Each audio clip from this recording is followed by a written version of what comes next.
Hey guys, it's randomly Rhea here. I'm talking about my very first YouTube video. I am on other platforms, but this is my very first in-depth YouTube tutorial about this Mario mushroom I made out of clay. Let's get into it.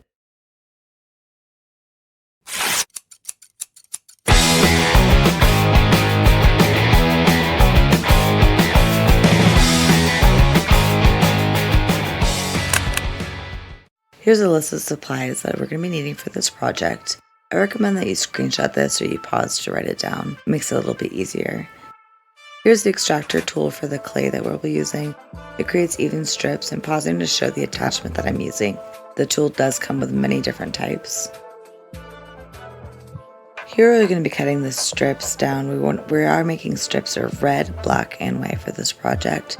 We are cutting the strips down to about 3 millimeters a piece. We do want to try to make them even, so that way the end design is as close to flat as possible. Here's the background piece of clay that we're going to be using.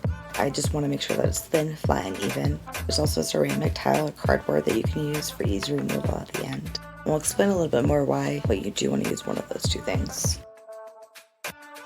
Here is going to be the example of the perler bead app that I used. You can also use an 8-bit image from Google. Pretty much 1 pixel equals 1 cut piece. Just want to follow the design.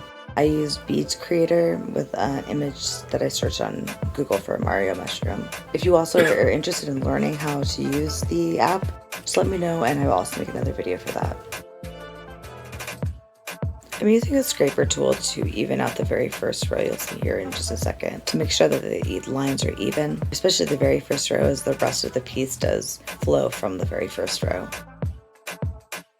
Also using precision tweezers, I'm using very light pressure. I just want to make sure that you don't want to lose the integrity of the clay, the shape of the clay I mean.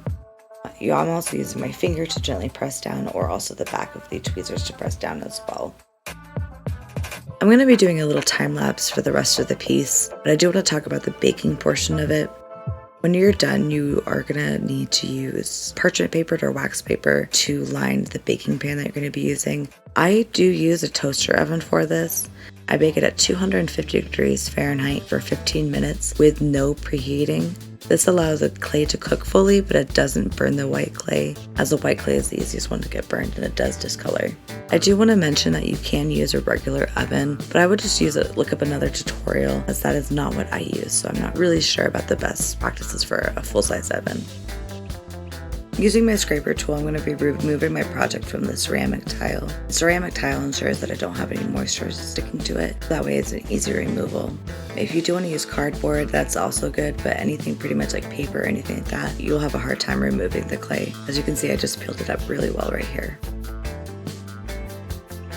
You can keep it as is, or you can also drill a hole in it to hang from a wall, use as a keychain. You can also use magnets on the back, glue on magnets on the back.